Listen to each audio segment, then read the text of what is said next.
한번 고백하도록 하겠습니다. 하나님은 나를 사랑하십니다. 하나님은 나를 치유하십니다. 하나님은 나를 축복하십니다.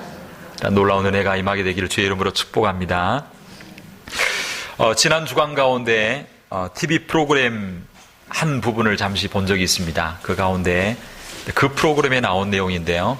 7세에서 한 10세쯤 되는 아이들에게 질문을 했습니다. 성탄절을 맞이해서 여러분들이 받고 싶은 선물이 무엇입니까? 라고 질문을 했습니다. 그런데 그 가운데 40%가 받기를 원했던 선물이 무엇일까요? 예, 장난감이었습니다. 장난감. 그리고 두 번째가 뭡니까? 라고 질문했습니다. 그랬더니 옛날하고 다르게 요즘은 좀 다르더라고요. 스마트폰이라고 이렇게 나오더라고요. 그래서 스마트폰 가지고 자기 아이들이 뭘 이렇게 아마 보고 싶은 게 있는가 봅니다. 두 번째 질문을 했습니다. 그 아이들에게 여러분들이 주진 않지만 여러분의 부모가 받고 싶은 선물이 무엇일까요? 여러분의 부모가 받기를 원하는 선물이 무엇이면 좋겠습니까? 라고 이렇게 질문했습니다. 그랬더니 의외로 아이들 대답 가운데 물건은 거의 없었습니다. 저는 엄마 아빠가 건강했으면 좋겠습니다. 첫 번째. 두 번째, 우리 엄마 아빠가 행복했으면 좋겠습니다. 오, 정말 아이들이 좀 다르더라고요. 세 번째가 뭐냐면 우리 엄마 아빠가 서로 사랑했으면 좋겠습니다. 보니까 부부가 이렇게 서로 이렇게 싸움이 좀 있는가 봐요. 근데 엄마 아빠가 서로 사랑했으면 좋겠습니다. 그런 그 답이 나오면서 참 그 전반부 잠시 이렇게 제가 우연히 보게 되는데 마음이 아주 뭉클하더라고요.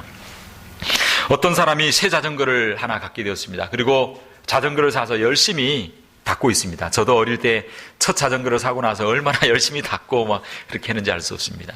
그때 지나가던 아이가 묻습니다. 아저씨 이거 비싸요? 그래요. 아저씨 이거 비싸요? 그렇게 질문합니다. 그러니까 이 아저씨가 뭐라냐면 몰라, 이거 비싼지 싼지 잘 모르겠는데 이거 우리 형님이 나에게 사준 거야 라고 그렇게 이야기했습니다. 그러니까 그 아이가 부러운 듯이 이야기합니다. 나도 이렇게 이야기합니다. 그때 이 자전거를 닦고 있던 아저씨가 이런 생각을 했습니다. 이 아이도 나처럼 좋은 형이 있어서 이런 좋은 선물을 받았으면 좋겠는가 보다 라고 생각했는데 그 다음에 곧바로 나온 말이 아주 예상 못한 그런 답이 나왔습니다. 뭐라고 이야기하냐면 나도 그런 형이 되었으면 좋겠어요. 와, 나도 그런 형이 되었으면 좋겠어요. 왜냐하면 내 동생은 지금 심장병이 있는데 조금만 움직여도 내 동생이 숨이 헐떡거려요. 그래서 제가 동생에게 이런 멋진 자전거를 사줬으면 좋겠어요 라고 이야기를 했습니다. 사랑하는 성도 여러분, 오늘 대부분의 아이들이 그렇지는 않겠지만 이 아이들처럼 사랑을 나누는 그런 아름다운 성탄의 절기가 되기를 소망합니다. 사실 성탄절은 2000년 전에 우리 하나님께서 우리 인류에게 최고의 선물을 주신 날입니다. 최고의 선물을 주신 날입니다. 하나밖에 없는 독생자 예수 그리스도를 주셨습니다. 그래서 우리나라 시인 가운데 김현승이라고 하는 아주 유명한 시인이 있는데 그 시인이 이렇게 고백했습니다. 집집마다 예수 그리스도의 탄생의 기쁨이 넘치는 가장 큰 영혼의 명절, 성탄절을 이렇게 정의했습니다. 가장 큰 영혼의 명절이라고요. 명절이 되면 떨어져 있던 가족들이 서로 만나서 따뜻한 정을 나눕니다. 명절에는요, 감사가 있고 기쁨이 있고 사랑이 있고 풍성함이 있습니다. 예수님이 이 세상에 오심으로 저와 여러분 가운데 영혼의 명절이 우리에게 된 줄로 믿습니다. 성탄절은 영혼의 명절입니다. 예수님을 통해서 저와 여러분들에게 새로운 고향이 생기게 되었습니다. 예수님을 통해서 저와 여러분의 삶이 새로워졌습니다. 예수님을 통해서 우리가 극복할 수 없었던 죄 문제와 죽음의 문제와 마귀의 문제가 해결되었습니다. 예수님 때문에 우리의 삶이 풍성하게 되었습니다. 할렐루야. 그러므로 성탄절은, 그 예수님이 오신 성탄절은 우리에게 참으로 영혼의 명절과 같은 축복된 날이 된 줄로 믿습니다. 만약에 예수님께서 이 세상에 오시지 않았다면, 만약에 하나님이 예수님을 선물로 우리에게 보내주시지 않았다면 어떻게 되었을까요? 하나님께서 우리에게 최고의 선물인 바로 예수님을 우리에게 주셨는데 우리는 예수님께 어떤 선물을 주었습니까? 어떤 신학자는 이렇게 말했습니다. 하나님 우리에게 최고의 선물을 주었는데 우리가 예수님께 준 것은 두 가지다. 인류를 구하러 오신 하나님의 아들에게 인류가 최초로 준 선물은 구유이고 마지막으로 준 선물은 십자가였다 라고 그렇게 이야기했습니다. 사랑하는 성도 여러분, 한 나라의 대통령이나 총리가 한 나라를 방문해도 예우로 대접합니다. 도착과 함께 대통령이나 예무부 장관이 나가서 화려하게 영접합니다. 의장대 사회를 하고 때로는 예포를 쏘기도 합니다. 작은 나라의 왕이, 작은 나라의 대통령이 다른 나라를 방문해도 그 나라의 최고의 예우로 대접해 줍니다. 아니면 큰 나라, 힘 있는 나라가 방문하면 더 예우를 잘하게 되어집니다. 그런데 하나님의 아들, 온 세상을 창조하신 창조주 되신 예수 그리스도, 그분께서 자기가 만든 세상에 오게 되었을 때 어떤 예우로 영접하고 대접했습니까? 그것도 그냥 막무가내로 갑작스럽게 온 게 아니라 오랜 세월, 수천 년 동안 오랜 세월 예고했습니다. 그리고 미리 말씀하셨는데 오신 그날 이 세상은 과연 어떻게 주님을 맞이했습니까? 우리는 지난주에 한 단면을 살펴봤습니다.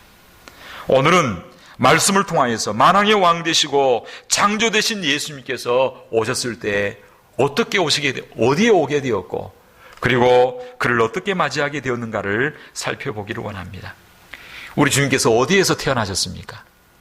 오늘 성경 본문에 보면 유대 땅, 베들레헴, 그리고 마국간, 구유, 점점 크게 말하면 유대, 베들레헴, 마국간, 구유에서 태어났다라고 말씀하고 있습니다. 사랑하는 성도 여러분, 우리 주님께서는 어떻게 해서 유대 땅, 베들레헴, 마국간, 구유에 태어나게 되었습니까?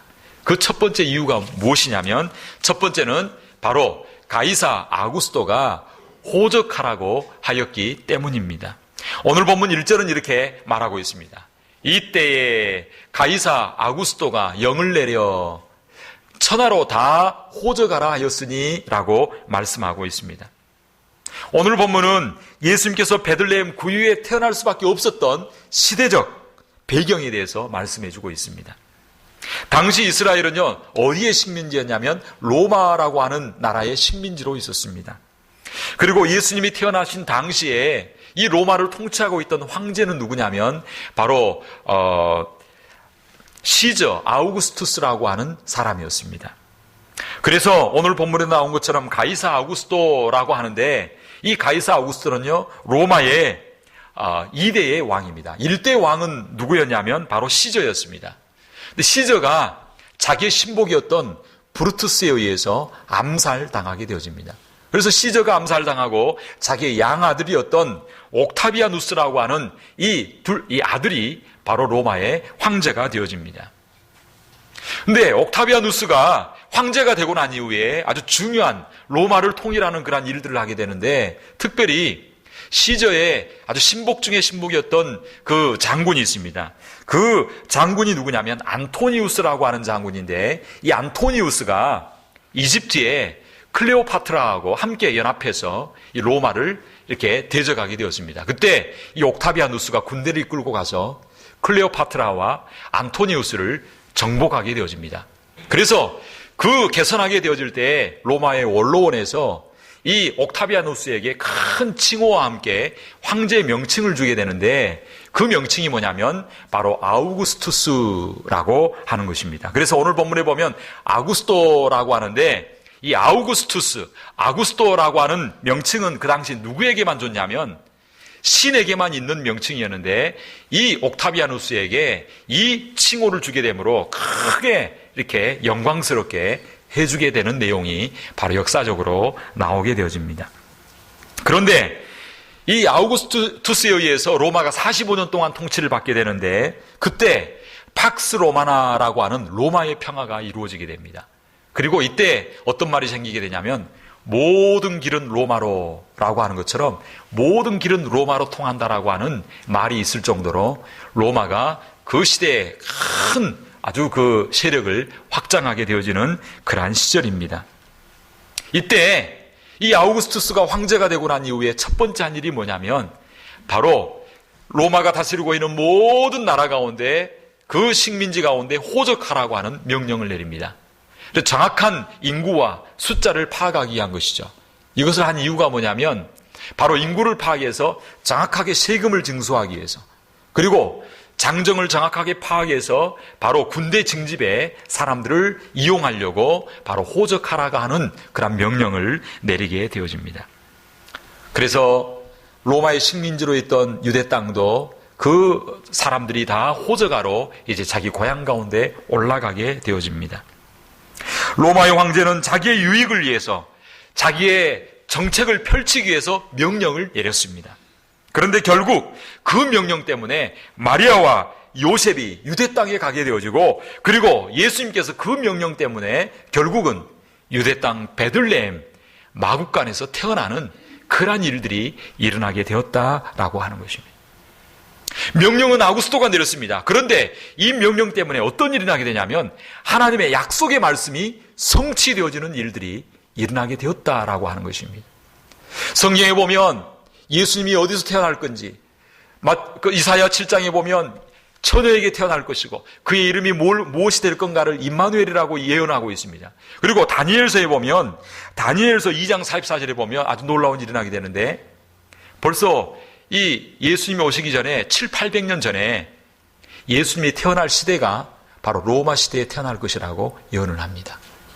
그리고 민수기 미가서 2장 44절에 보면 예수님께서 어디에 태어날 거라고 예언하냐면 베들레헴에서 태어날 것이라고 예언하고 있습니다. 말라기에 보면 구유에서 태어날 것을 예언하고 있습니다. 그리고 예수님이 태어날 때 민수기 24장 10절에 보면 큰 별이 나타날 것이라고 예언하고 있는데, 이 모든 말씀이 다 종합적으로 해서 이루어지게 되어집니다. 예언이 성취하게 되어집니다. 그런데 다른 조건은 다 되었는데 이제 처녀가 잉태하게 되는데 어떻게 해서 이 베들레헴, 그것도 구유에서 태어나게 되어지는가? 그것은 바로 그 당시 통치하고 있던 로마의 황제였던 아구스토의 명을 따라서 예수님이 이 베들레헴 구유에서 태어나게 되었다라고 하는 것입니다. 사랑하는 성도 여러분, 이 말씀을 통해서 우리가 배울 수 있는 것이 무엇입니까? 그것은 겉보기에는 세상의 왕이 다스리는 것 같습니다.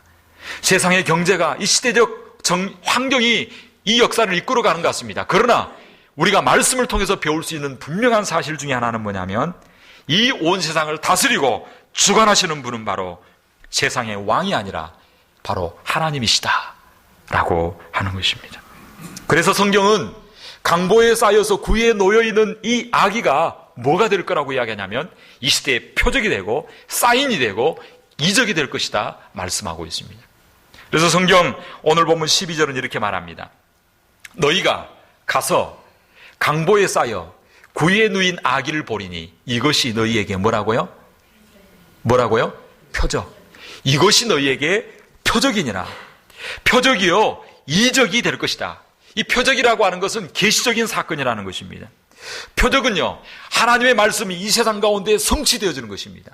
하나님의 역사가 이 땅 가운데 나타나는 것입니다. 이것이 표적이고 이적입니다. 표적과 이적은 역사 속에, 우리의 삶의 현장 속에 하나님이 함께 계시고 하나님께서 개입하시고 하나님께서 일하고 계신 사건을 보여주는 것이 표적입니다. 이적입니다. 그래서 이 아기가 뭐가 되냐면 표적이 될 것이다. 하나님의 예언의 말씀이 이 역사 가운데, 현실 가운데 성취되어지는 표적이 되고 이적이 될 것이다. 왜? 하나님의 말씀이 그대로 성취되어지는 표적이 될 것이기 때문입니다. 사랑하는 성도 여러분, 이것을 성경은, 신학자들은 뭐라 그러냐면 하나님의 주권, 하나님의 섭리라고 말씀하고 있습니다. 우리 하나님은 역사를 주관하십니다. 이 시대를 운행하고 계시는 분은 하나님이십니다. 로마 황제가 아닙니다. 미국의 대통령이 아닙니다. 한국의 대통령이 아닙니다. 이 역사를 운행하고 계시는 분은 바로 하나님이십니다. 그래서 사도행전 4장 28절 이렇게 말합니다. 하나님의 권능과 뜻대로 이루려고 예정하신 그것을 행하려고 왕들과 제사장들과 사람들이 이 성에 모였나이다라고 사도행전 4장에 보면 그렇게 말씀하고 있습니다. 이 세상은 누구의 뜻대로 운영되냐면 하나님의 뜻대로, 하나님의 계획대로, 하나님의 역사대로 지금 이 세상이 운행되어지고, 그리고 하나님이 계획하신 그 뜻을 따라 운행되어지고 진행되어지는 줄로 믿습니다. 그래서 성경 이사야 14장 24절 27절은 이렇게 말합니다. 만군의 여호와께서 맹세하여 가라사대 나의 생각한 것이 반드시 되며 나의 경영한 것이 반드시 이루리라. 이것이 온 세계를 향하여 정한 하나님의 정하신 경영이며 이것이 열방을 향하여 편선이라 하였나니 만군의 여호와께서 경영하셨은즉 누가 그것을 능히 패할까라고 이야기하고 있습니다. 하나님이 온 세상을 경영하고 하나님께서 온 세상을 지금도 운행하고 계신 줄로 믿습니다. 왕이 세워지고 패하고 한 나라의 대통령이 세워지고 패하고 한 나라가 세워지고 없어지고 하나님 모든 것들이 바로 주님의 뜻 가운데 있다라고 하는 것입니다. 결국 가이사 수도 아구스도 그가 자기의 뜻을 위하여 명령을 내렸습니다. 그러나 그도 하나님의 뜻을 이루는 도구에 불과했다라고 하는 것을 우리에게 말씀해 주고 있습니다. 사랑하는 성도 여러분, 우리가 이 땅 가운데 살아가면서 경험한 모든 일들, 만나는 모든 일들에는 우연이 없습니다. 하나님의 놀라운 뜻과 섭리가 저와 여러분의 삶 가운데 있는 줄로 믿습니다. 주님의 출생 과정이 하나님의 섭리 가운데 계획되어졌습니다. 동일하게 우리 인생도 하나님의 손 안에 있다는 것을 저와 여러분들은 알아야 될 줄로 믿습니다. 아구스토는 자기의 뜻대로 자기의 유익을 위하여 명령을 내렸습니다. 아구스토와 요셉이 서로 짜고 어느 날에 어느 시점에 명령해라 그러면 내가 올라가겠다 그렇게 된 것이 아닙니다. 자기들은 자기 뜻대로 했지만 하나님께서 그 삶 가운데 개입하셔서 하나님의 일을 이루셨습니다. 동일하게 저와 여러분의 삶들도 모든 것이 우연히 이루어진 것이 아닙니다. 오늘 이 자리에 있는 것이 우연이 아닙니다. 이 말씀을 듣는 것이 우연이 아닙니다. 하나님의 섭리와 하나님의 뜻 가운데 저와 여러분들이 있는 줄로 믿습니다. 우리의 머리카락 하나까지도 다 세고 계신 하나님께서 저와 여러분의 인생을 이끌고 계시고 저와 여러분의 삶 가운데 개입하셔서 친히 하나님의 뜻을 이루려고 저와 여러분과 함께하여 동행하여 주시는 줄로 믿습니다. 그래서 마태복음 10장 29절은 이렇게 말합니다. 참새 두 마리가 한 아사리온에 팔리는 것이 아니냐. 그러나 너희 아버지께서 허락지 아니하시면 그 하나라도 땅에 떨어지지 아니하리라. 너희에게는 머리털까지 다 세신 바 되었나니 두려워 말라. 너희는 많은 참새보다 귀하니라. 할렐루야. 하나님께서 내 삶 가운데 개입하십니다. 하나님께서 온 우주 역사를 어떻게 운행하고 계신가? 예수 그리스도를 중심으로 운행하고 계십니다. 예수 그리스도의 뜻을 이루시기 위하여. 마찬가지로 예수 그리스도 안에 있는 저와 여러분의 모든 삶을 우리 하나님께서 주관하시고 운행하시는 줄로 믿습니다. 하나님이 여러분의 인생을 인도하시고 붙드시고 지키시고 보호하시고 하나님께서 높이 들어쓰실 줄로 믿습니다. 지금 나에게 왜 이런 고난이 왔는가? 지금 나에게 왜 이런 아픔이 왔는가? 너무 슬퍼하지 마시기 바랍니다. 예수님의 관점으로 보면 모든 것이 해석되어지고 그 가운데 비전과 꿈을 발견하는 역사가 있게 될 줄로 믿습니다. 오늘 말씀을 통하여 배울 수 있는 것은 하나님이 인류 역사를 운행하신다는 것입니다. 하나님이 저와 여러분의 인생을 주장하신다는 것입니다. 그 하나님께서 눈동자와 같이 저와 여러분을 지키시고 머리털 끝 하나도 세신 그분께서 저와 여러분의 삶을 세심하게 아름답게 인도하시사 마침내 합력하여 선을 이루는 놀라운 역사가 일어나게 될 줄로 믿습니다. 자, 오늘 말씀을 통하여 우리가 배울 수 있는 것이 무엇입니까? 왜 예수님께서 그 많은 장소를 두고 베들레헴 구유에 태어나시게 되었습니까? 그것은 오늘 성경은 이야기하고 있습니다. 사관에 있을 곳이 없었기 때문입니다. 오늘 본문 7절은 이렇게 말합니다. 맏아들을 낳아 강보에 싸서 구유에 누였으니 이는 사관에 있을 곳이 없음이라. 예수님께서 베들레헴까지 왔습니다. 그런데 문제는 뭐냐면 사관에 있을 곳이 없었습니다. 왜 있을 곳이 없었습니까? 그 첫 번째 이유는 호적하러 수많은 사람들이 이 베들레헴 가운데 몰려들었기 때문입니다. 그래서 빈 방이 없었습니다. 그래서 예수님이 사관에 들어갈 수 없었습니다. 둘째로 왜 예수님께서 사관에 들어갈 수 없었고 구유에 나시게 되었는가? 그 예수님을 그 누구도 알아보지 못했기 때문입니다.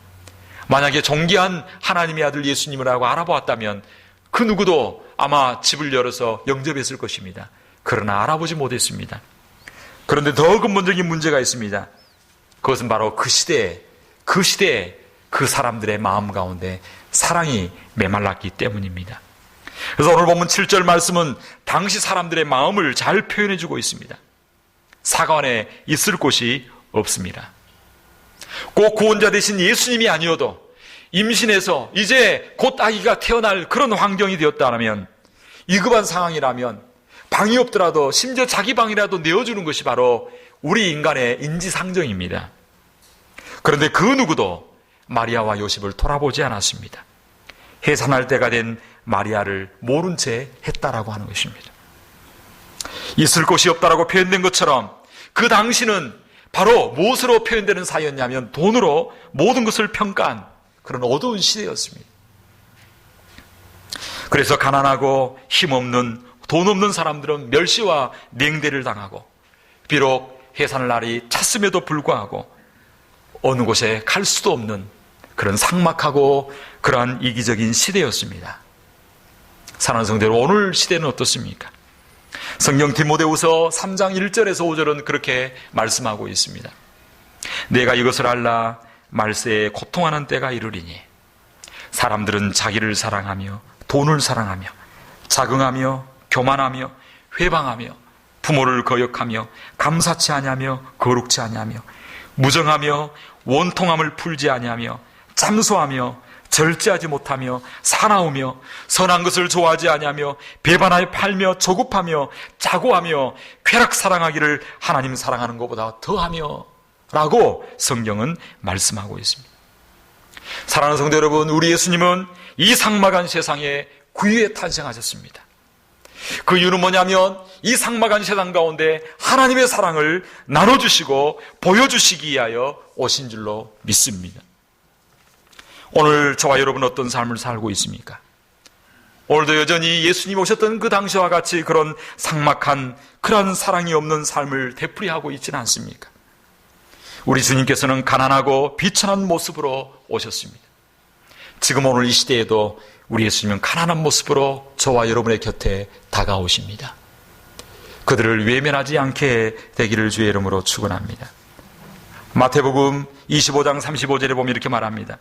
내가 줄일 때에 너희가 먹을 것을 주었고 목마를 때 마시게 하였고 나그네 되었을 때 영접하였고 벗었을 때 옷을 입혔고 병들었을 때 돌아보았고 옥에 갇혔을 때 와서 보았느니라. 그때 좌편에 있는 사람들이 우편에 있는 사람들이 질문합니다. 우리가 언제 그렇게 했습니까? 라고 했을 때 40절에 이렇게 말합니다. 임금이 대답하여 가로되 내가 진실로 너희에게 이르노니 너희가 여기 내 형제 중에 지극히 작은 자 하나에게 한 것이 곧 내게 한 것이니라. 주님은 우리 주위에 어렵고 힘든 자를 돌아보고 그들을 섬기는 것이 곧 나에게 한 것이다 라고 말씀하고 있습니다. 우리가 구원은 믿음으로 받습니다. 그러나 상급은 행위로 받는 줄로 믿습니다. 예수 믿는 저와 여러분들이 이 삭막한 세상 가운데 복음을 증거하고 전할 수 있게 되기를 바랍니다. 힘들고 어렵고 고난 가운데 있는 자를 찾아가서 돌보고 그리고 따뜻하게 섬길 수 있는 저와 여러분이 되기를 바랍니다. 그래서 이 삭막한 세상 가운데 저와 여러분, 주님 잘 믿는 저와 여러분을 통해서 이 세상이 변화되고 이 땅에 한 모퉁이가 아름답게 환하게 빛이 나고 무엇보다도 하나님께서 너가 나에게 먹이고 입히고 돌아보고 나에게 찾아왔었느냐 칭찬받는 저와 여러분 되는 이 성탄절이 되기를 주의 이름으로 축복합니다.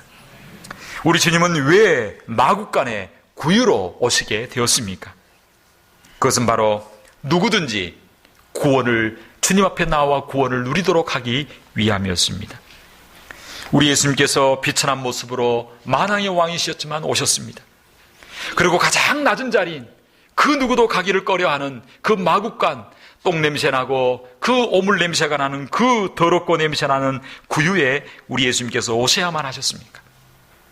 그것은 바로 낮은 자리에 우리 예수님께서 오심으로 세상의 모든 사람이 어떤 환경과 조건 가운데 있든지 간에 다 주님 앞에 나와 주님 주시는 놀라운 구원과 축복과 은혜를 받아 누리게 하기 위함이었습니다. 그래서 그 뒤에 보면 10절에 보면 이렇게 말씀하고 있습니다. 천사가 이르되 무서워 말라. 보라, 내가 온 백성에게 미칠, 소수가 아니라 온 백성에게 미칠 큰 기쁨의 좋은 소식을 너희에게 전하라. 우리 예수님이 만약에 왕궁에서 태어났다면, 담장 높은 집에서 태어났다면 그 누구도 찾아갈 수 없었을 것입니다. 그러나 우리 예수님께서 마국간에 태어나심으로 길가에 지나가는 그 누구나 올 수 있도록 하셨습니다. 그 누구든지 찾아올 수 있도록 하셨습니다. 신분이 낮든 높든 그 어떠한 사람이든지 주님 앞에 나와 주님을 경배하고 주님을 만나고 주님 앞에 예배할 수 있도록 하셨습니다. 그리고 마국간에 오셨을 뿐만 아니라 구유에 태어나셨습니다. 이 구유라고 하는 것은 말 먹이를 주는 먹이통입니다. 가축의 먹이를 담는 그릇입니다. 이 구유도 의미가 있습니다. 우리 예수님께서는 말의 먹이가 된 것처럼 주님께서 생명의 떡이 되셔서 그 예수를 믿고 그 주님 앞에 나온 자에게 생명의 떡이 되어주셔서 구원자가 되어주시기 위하여 구유에 오신 것입니다. 그래서 요한복음 6장 48절은 이렇게 말하고 있습니다. 내가 곧 생명의 떡이로라. 나는 하늘로서 내려온 산떡이니 사람이 이 떡을 먹으면 영생하리라. 나의 줄 떡은 세상의 생명을 위한 내 살이로라 라고 말씀하고 있습니다. 말씀이 육신이 되어 이 땅과 오신 예수님께서는 구유에 오심으로 그 누구든지 생명의 떡을 먹고 그리고 영생을 얻고 영원한 삶, 놀라운 구원의 축복을 받아 누리도록 하기 위하여 우리 예수님께서는 마국간, 바로 구유에 오셨습니다. 마국간에, 그것도 구유에 오신 것은 다시 말하면 누구든지 동방박사처럼 부유한 자든지 지식 있는 자든지 아니면 베들레헴의 목자처럼 가난하고 소외된 자든지 낮고 천한 자든지 죄인이든지 실패한 자든지 어떤 형편 가운데 있는 사람들인지 누구든지 나올 수 있게 하고 그리고 그 주님 앞에 나와 부유함과 영생과 놀라운 축복을 받아 누리도록 하기 위하여 우리 주님께서 베들레헴, 떡집이신 베들레헴 마국간 구유로 오신 줄로 믿습니다. 성탄절에 이 예수님을 만나고 이 예수님을 마음속에 모심으로 저와 여러분의 삶 가운데 놀라운 구원과 부유함과 하나님의 놀라운 축복이 차고 넘칠 수 있게 되기를 주의 이름으로 축원합니다. 그래서 고린도후서 8장 9절에 이렇게 말하고 있습니다. 우리 주 예수 그리스도의 은혜를 너희가 알거니와 부요하신 자로서 너희를 위하여 가난하게 되심은 그의 가난함을 인하여 너희로 부요하게 하려 하심이니라. 부요하신 예수님께서 가난하게 되신 것은, 그리고 마국간에 오신 것은 저와 여러분을 부요하게 하시기 위함이었습니다. 저와 여러분의 인생이 고귀하고 아름답고 존귀한 삶이 되도록 하시기 위함이었습니다. 그 예수님을 이 성탄절에 만날 수 있게 되기를 주의 이름으로 축원합니다. 사랑하는 성도 여러분, 여러분의 삶 가운데 어떠한 문제가 있습니까? 어떠한 어려움이 있습니까? 가까이 찾아가실 수 있는 마국간에 계신 주님, 바로 가까이 계시고 오늘 이 자리에 계신 그 주님 앞에 여러분의 문제를 가지고 나아가시길 바랍니다. 그 주님 앞에 아뢰시길 바랍니다. 우리를 위하여 가난하게 되신 그 주님께서 저와 여러분을 부요하게 해주실 줄 믿습니다. 구원을 주실 줄 믿습니다. 문제를 해결해 줄 줄 믿습니다. 하나님께서 길을 열어주실 줄로 믿습니다. 이 성탄절에 그 주님을 만나심으로 오늘도 온 우주 만물을 주관하시고 주권적으로 역사하시는 그 권능의 주님이 바로 내 삶도 간섭하시고 개입하시고 함께 하신다라고 하는 그 주님의 주권을 믿으시기 바랍니다. 삭막한 세상 가운데 주님의 사랑을 함께 나누고 증가할 수 있게 되기를 바랍니다. 무엇보다도 가까이 찾아갈 수 있는 그 주님 앞에 나아가서 나의 모든 문제를 내어놓으심으로 그분께서 친히 해결해 주시고 치유해 주시고 부욕해 주시는 그 주님의 놀라운 사랑을 경험하는 성탄절, 그리고 그 사랑을 증가하고 전하는 성탄절이 되는 저와 여러분 되기를 주의 이름으로 축원합니다.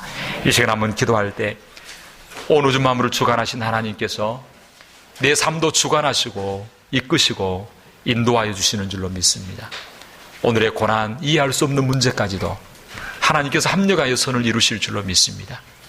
주권을 가지고 온 우주 인류 역사를 주관하신 하나님, 나의 삶을 주장하시고 인도하셔서 하나님 앞에 존귀하게 쓰임받는 나의 인생이 되게 하여 주옵소서.